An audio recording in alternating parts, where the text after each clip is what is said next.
Cerita ini fakta atau fiksi? Silakan putuskan sendiri.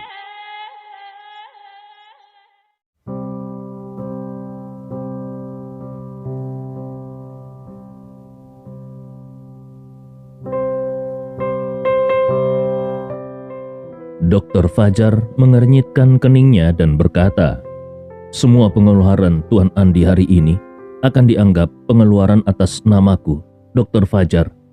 Aku, Dr. Fajar, tidak kekurangan uang sedikit pun." Hamzah juga segera berkata, "Dana keluarga Kimku juga bisa digunakan sesuka hati oleh Tuan Andi." Ketika kedua orang ini berbicara, seluruh ruangan terkejut. Siapa Andi Rewa ini sehingga baik dokter jenius seperti Dr. Fajar maupun Hamzah dari keluarga Kim bersedia membayar untuknya? Pada saat ini Andi dengan tenang tersenyum dan berkata, "Kalau hanya 100 juta, aku masih mampu membayarnya. Sungguh kebetulan. Selama ini, aku selalu membawa uang itu di sakuku dan aku tidak tahu bagaimana harus menghabiskan uang 100 juta itu. Kesempatan saat ini sangat tepat untuk menghabiskannya." Icang dengan nada yang meremehkan berkata, "Apa kau bermimpi? Kau pikir kami semua adalah anak kecil berusia 3 tahun? Kau bilang kau memiliki uang 100 juta di sakumu? Kau tahu sebanyak apa uang 100 juta itu? Kau yakin bisa memasukkannya ke dalam saku?" Andi Rewa mengernyitkan keningnya dan berkata, "Kau benar-benar seorang pecundang yang tidak mengerti keadaan." Sambil berbicara, dari dalam sakunya Andi mengeluarkan cek senilai 100 juta yang diberikan oleh Fania untuknya. Cek ini sudah berkerut setelah berhari-hari berada di sakunya. Andi mengangkat cek itu dan berkata kepada pembawa acara, "Mintalah petugas keuanganmu untuk memeriksanya." Pada saat ini, pembawa acara bersama petugas keuangan datang. Andi menyodorkan cek tersebut dan setelah diperiksa beberapa saat, mereka pun langsung berkata, "Cek bernilai 100 juta ini asli." Setelah itu seluruh ruangan menjadi heboh. Selembar cek bernilai 100 juta hanya dianggap seperti kertas biasa dan dimasukkan begitu saja ke dalam saku. Bagaimana kalau cek itu hilang? Bagaimana kalau terjatuh saat di kamar mandi? Atau bagaimana kalau secara tidak sengaja bajunya dimasukkan ke dalam mesin cuci dan cek itu masih ada di dalam saku baju tersebut? Pada saat ini, Icang begitu marah sehingga kulit wajahnya nyaris mengejang.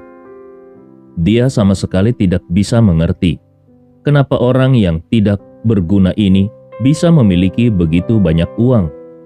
Bukankah dia hanya seorang menantu yang tidak berguna? Saat ini Andi bertanya kepada pembawa acaranya, "Kalau tidak ada lagi yang bersaing denganku, berarti tanaman herbal ungu ini menjadi milikku, bukan?" Pembawa acara itu segera berkata, "Sekarang aku umumkan, tanaman herbal ungu yang berusia 300 tahun ini jatuh kepada..." Sebelum dia selesai berbicara, Icang segera berkata, "Jangan terburu-buru, aku masih ingin menaikkan harganya." Suasana kembali menjadi riuh. Dimulai dari 5 juta dan sekarang sudah mencapai 100 juta, masih ada lagi yang ingin menaikkan harganya. Tanaman herbal ini sebenarnya tidak seberharga itu. Apakah kedua orang ini sudah gila? Jeffrey segera mengingatkan, "Icang, membeli dengan harga di atas 100 juta adalah kerugian besar. Dengan uang sebanyak itu, kenapa kau tidak melakukan sesuatu yang lebih baik?" Icang bertanya dengan geram, "Kalau aku tidak berhasil mendapatkannya, lalu bagaimana dengan obat baru kalian? Bagaimana dengan penyakitku?" Saat dia berbicara, tiba-tiba seorang pria paruh baya yang agak botak berlari ke arah mereka dan berkata kepada Jeffrey, "Maafkan aku, Tuan Jeffrey. Laboratorium sedang menunggu hasilnya, jadi aku datang terlambat." Orang yang berbicara adalah kepala farmasi dari perusahaan farmasi Ferry.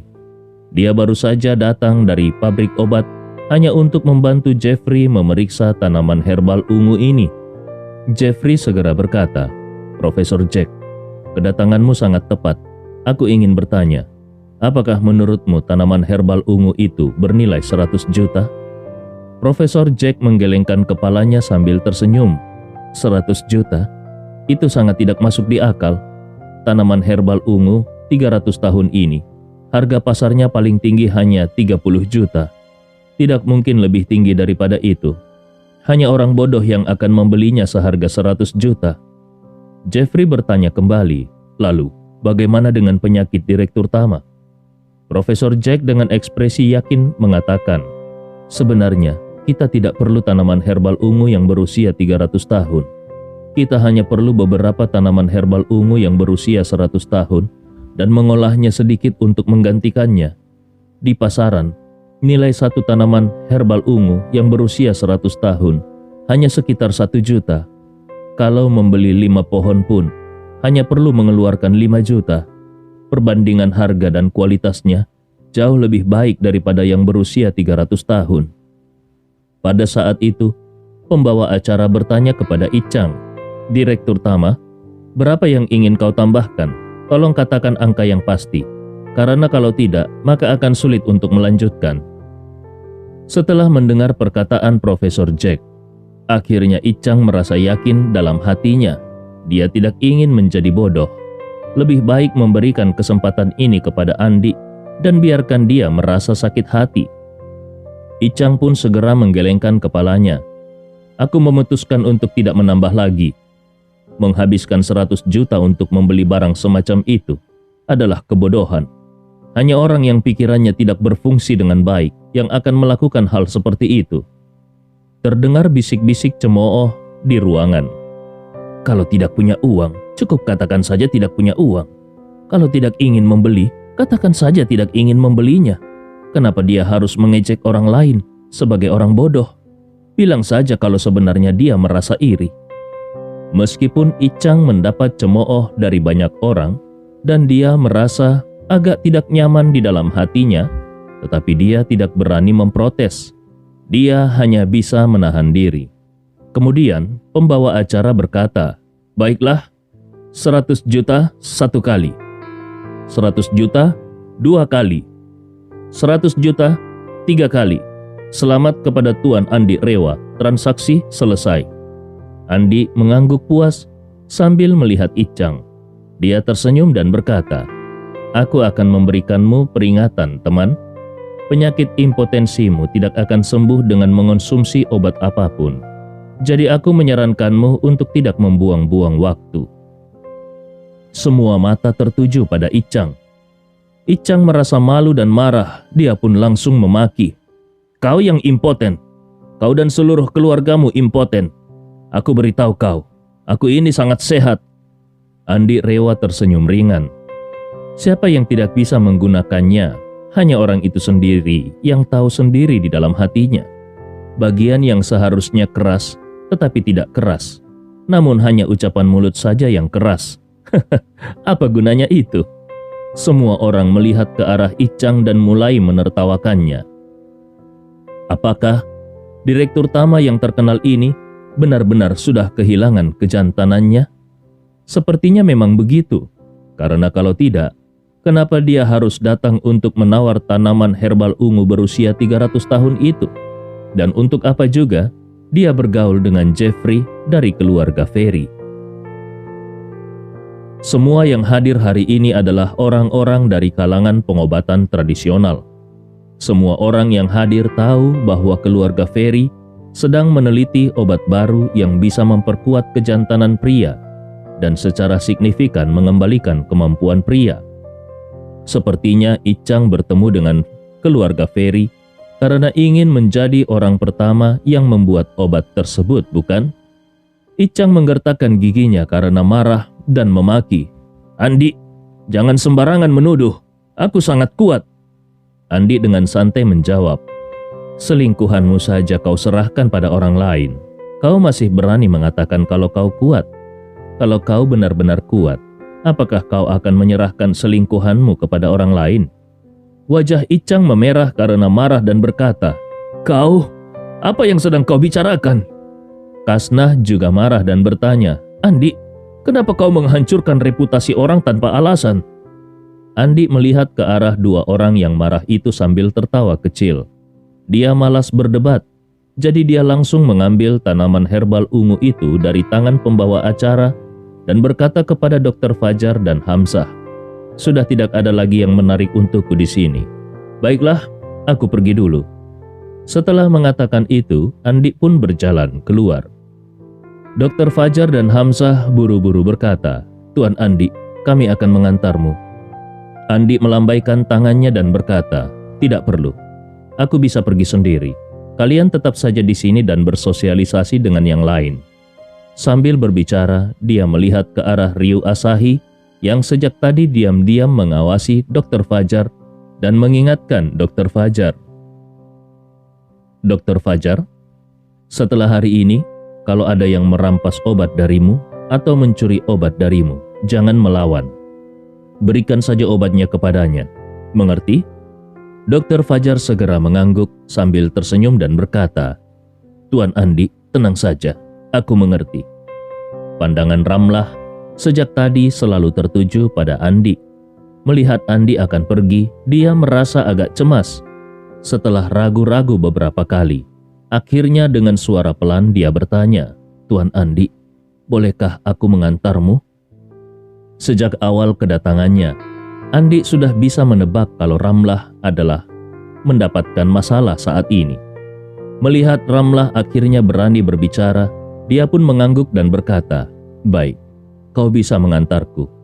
Ramlah dengan penuh ucapan terima kasih menatap Andi dan berkata dengan nada hormat, "Tuan Andi, silakan." Kemudian Ramlah dengan penuh hormat menemani Andi keluar pintu.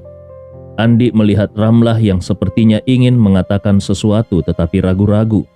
Jadi dia bertanya saat ini, "Ramlah, jujur saja, apakah kau punya masalah?" Ramlah menggigit bibir bawahnya lalu dengan malu-malu berkata, "Ternyata Tuan Andi bisa mengetahui." Andi tersenyum ringan dan berkata, "Semuanya terlihat dengan jelas di wajahmu. Bagaimana bisa aku tidak melihatnya? Ramlah, kalau kau menghadapi kesulitan, jangan sungkan. Katakan saja langsung kepadaku."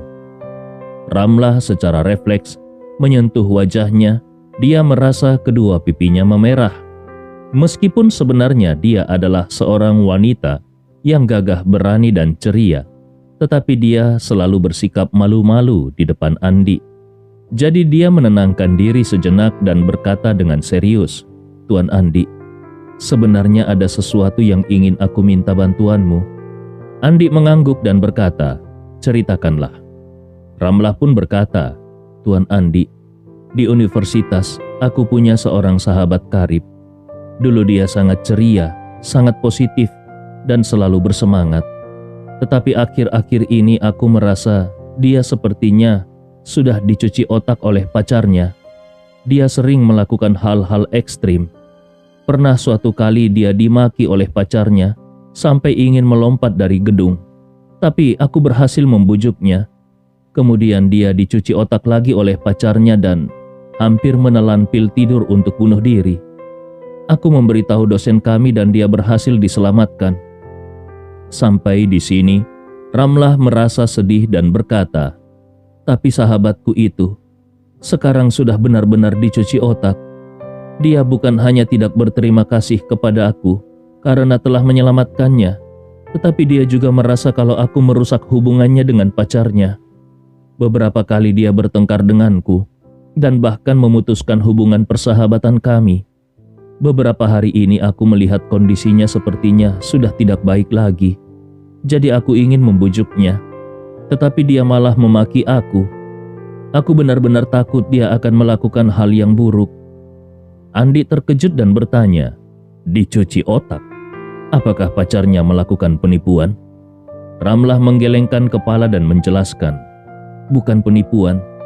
Aku mencari informasi dan menemukan bahwa ini adalah metode yang sangat umum di antara pria-pria brengsek untuk mengejar, menaklukkan dan mengendalikan gadis-gadis." Sampai di sini Ramlah dengan marah berkata, "Para pria brengsek itu sepertinya mengejar gadis-gadis dan berpacaran dengan mereka. Tetapi sebenarnya mereka menikmati pengendalian gadis-gadis itu. Mereka mengendalikannya untuk melakukan apapun, bahkan sampai mengorbankan nyawa mereka. Namun, banyak gadis yang sangat polos dan terjebak secara perlahan, lalu akhirnya terluka parah, bahkan kehilangan nyawa. Para pria brengsek itu benar-benar tidak bisa dimaafkan. Andi mengerutkan keningnya dan berkata, "Ada orang sebrengsek itu?" Ramlah berkata, "Ada. Sebelum sahabatku mengalami masalah ini, aku juga tidak menyangka akan ada orang yang bisa seperti itu. Tetapi setelah aku memahami lebih jauh, aku menyadari bahwa ternyata banyak sekali orang-orang brengsek seperti itu. Mereka menikmati mempermainkan wanita, tanpa sedikit pun memiliki hati nurani." Andi Rewa berkata dengan suara dingin, "Setiap orang dilahirkan dengan taruhan nyawa oleh seorang wanita yang luar biasa. Tetapi mereka justru menikmati mempermainkan wanita. Orang-orang seperti itu benar-benar sampah masyarakat." Ramlah dengan marah berkata, "Pacar sahabatku itu sudah menjadi pria brengsek sejak lama. Tahun lalu, seorang gadis di kampus kami hamil dan melompat dari gedung. Katanya karena dia yang menghasutnya. Ada juga seorang gadis yang dihina berulang kali oleh dia karena tidak memberikannya keperawanannya.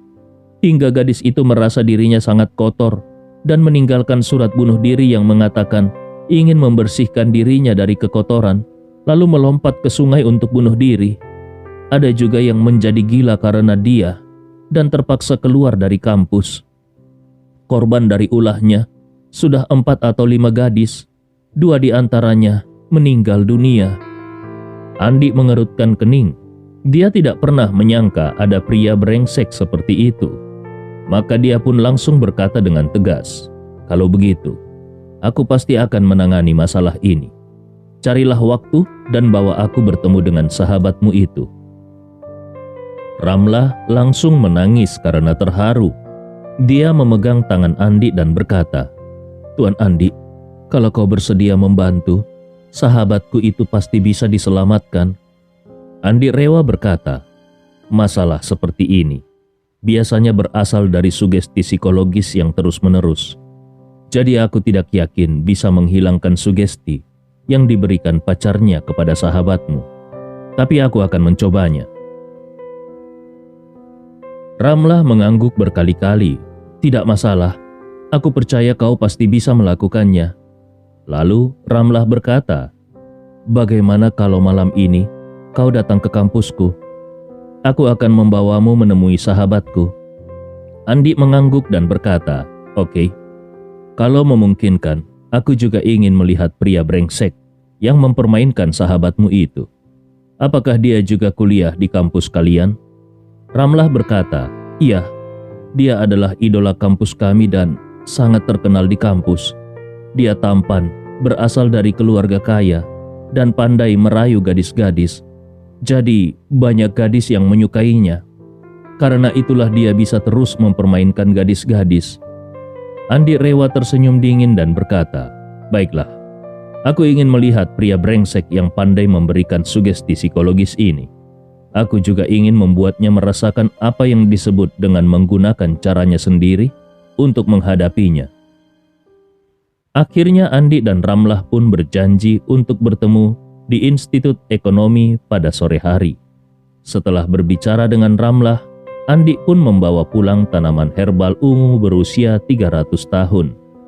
Di perjalanan, Andi menelpon Albert dan Ibnu Komar, lalu memberitahu mereka bahwa ada orang yang mengincar obat milik Dr. Fajar.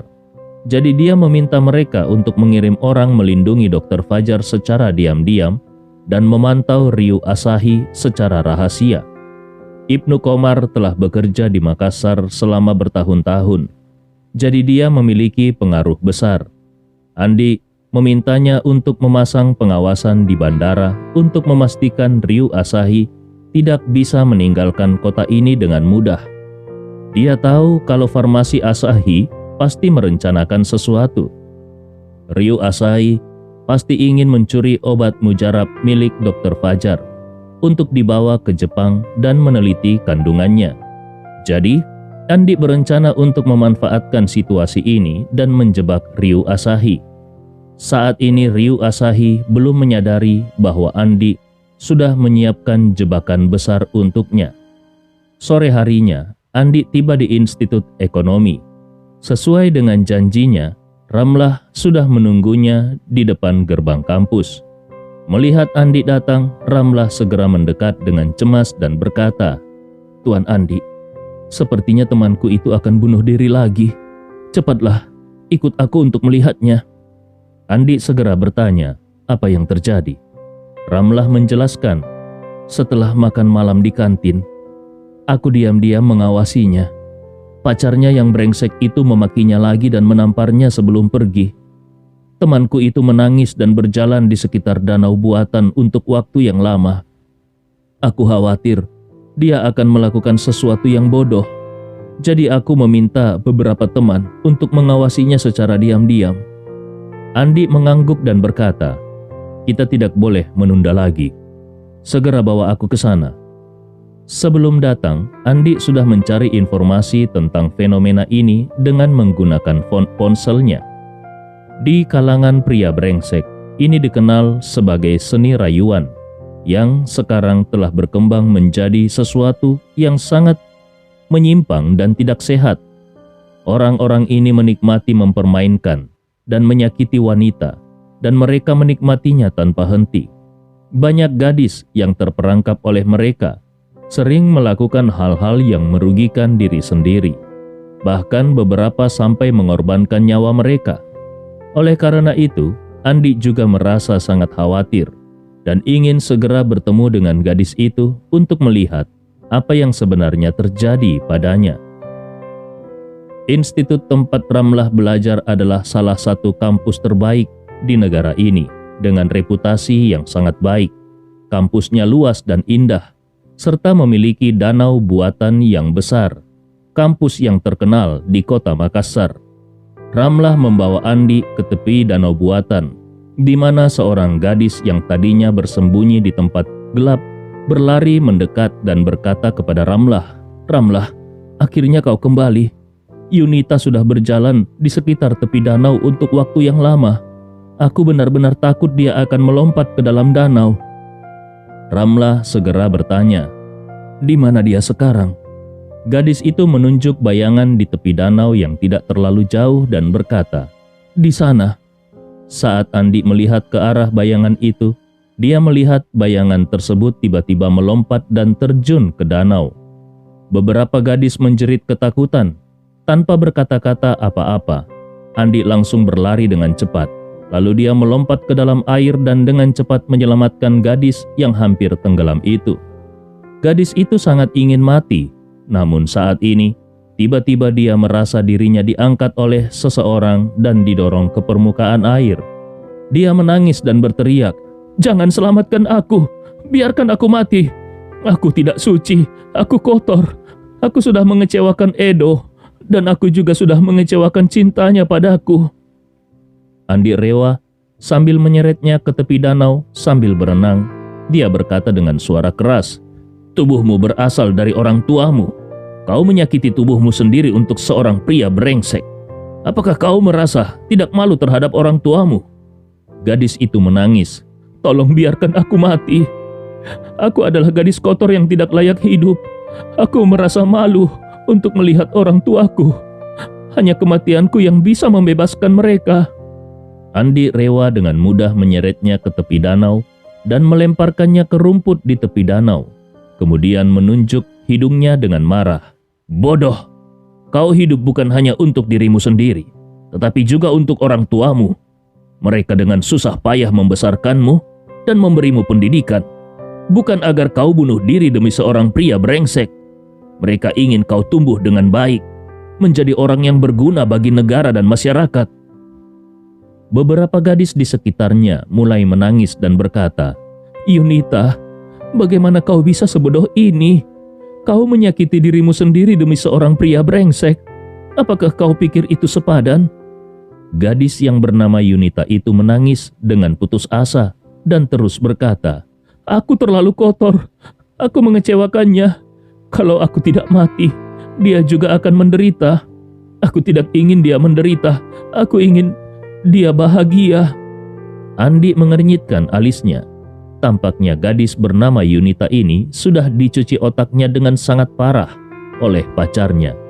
Dia segera berkata kepada gadis-gadis lainnya, "Kalian semua pergi dulu. Biarkan aku berbicara dengannya secara pribadi."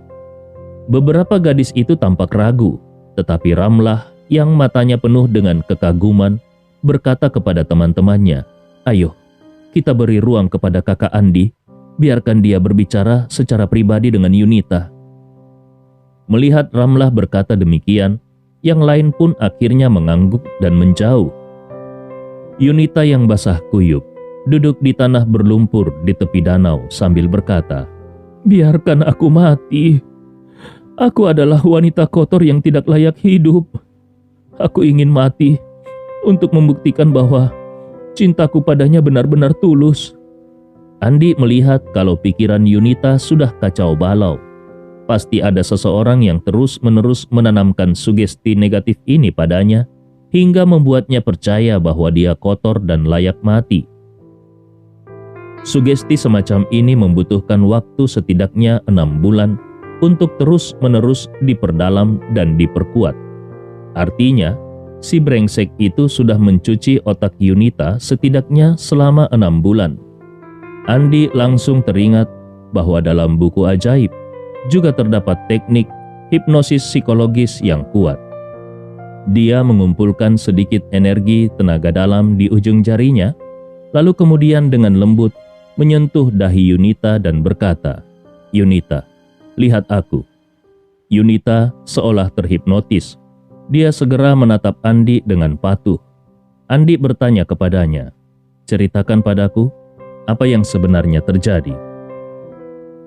Yunita dengan tatapan mata yang kosong berkata, "Saat aku di tahun pertama kuliah, aku punya pacar dan kami berhubungan.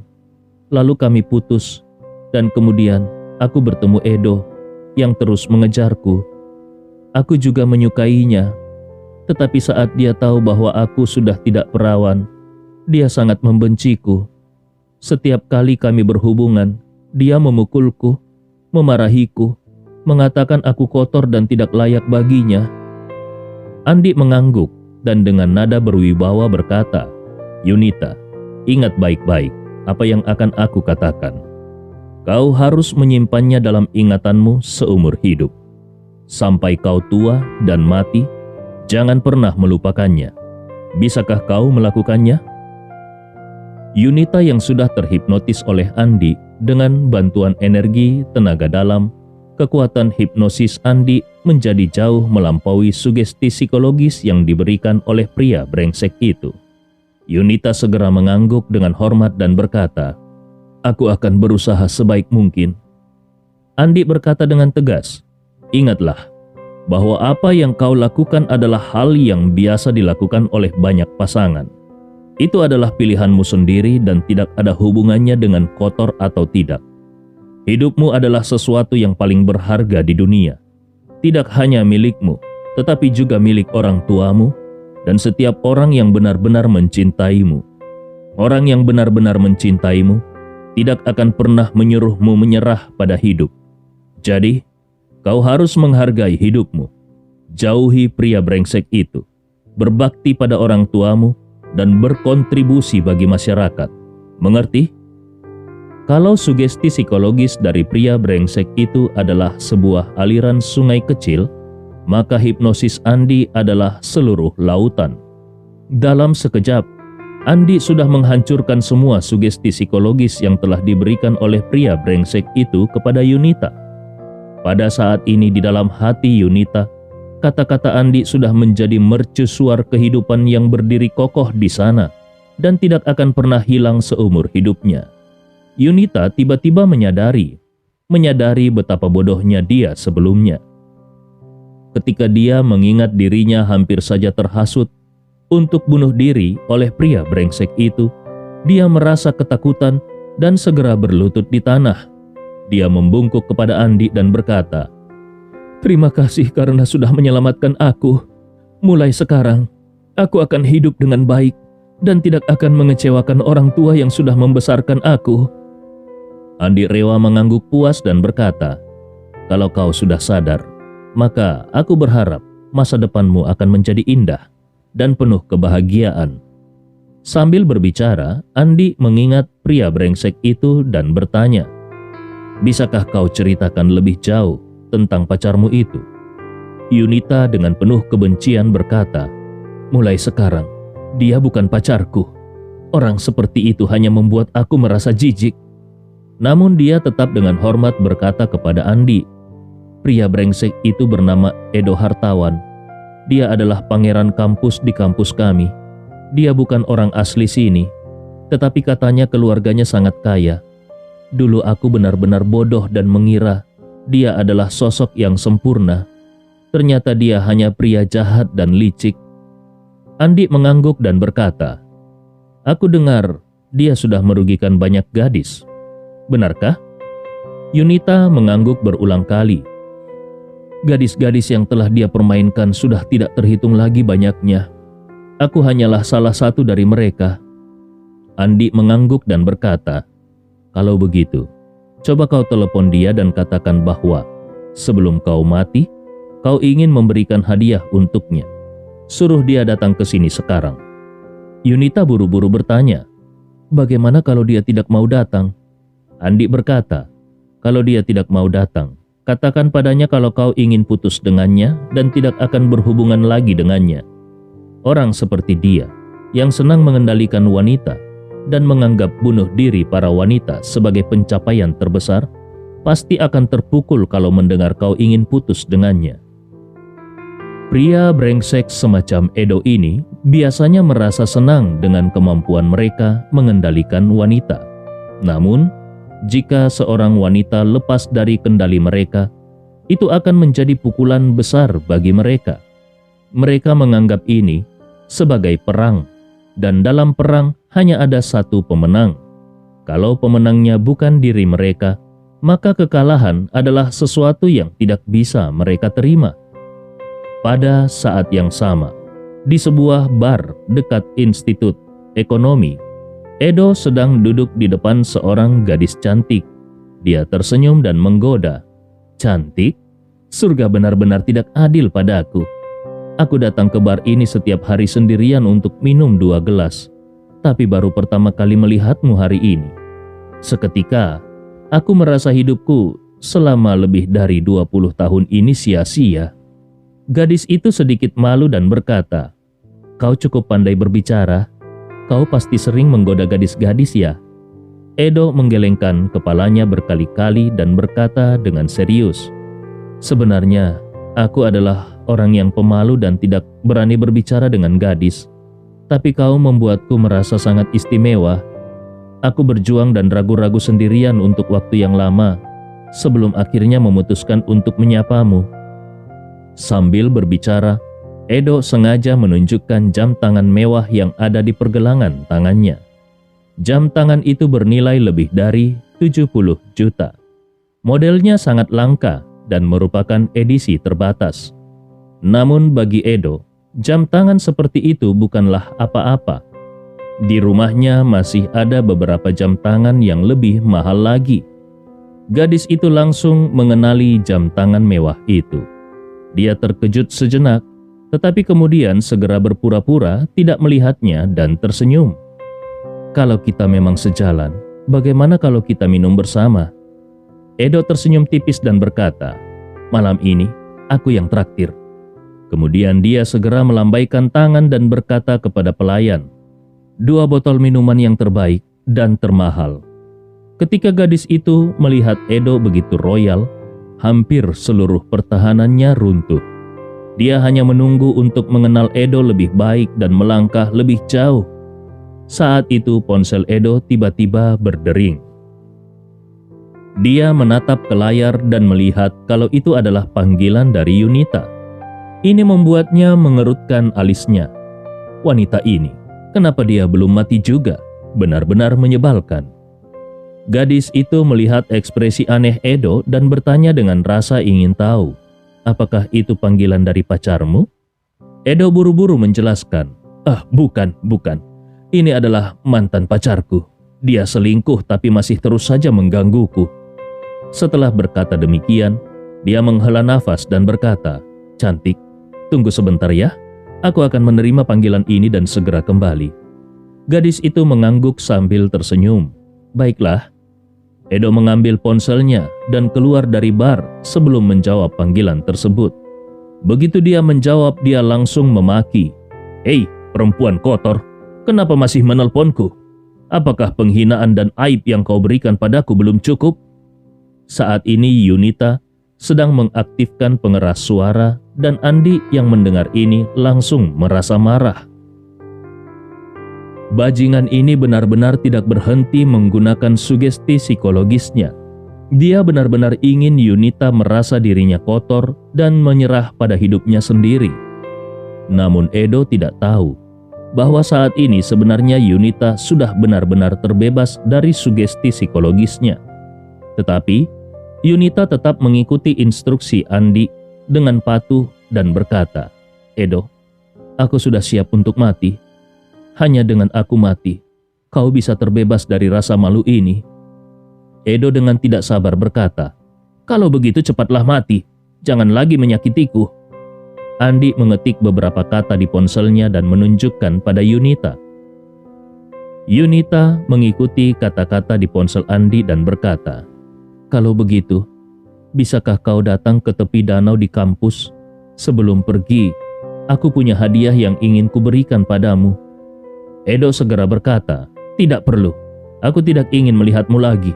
Melihatmu membuatku merasa jijik, membuatku mual, ingin muntah, ingin menampar wajahku sendiri, dan mempertanyakan diriku sendiri bagaimana aku bisa mencintai wanita kotor sepertimu."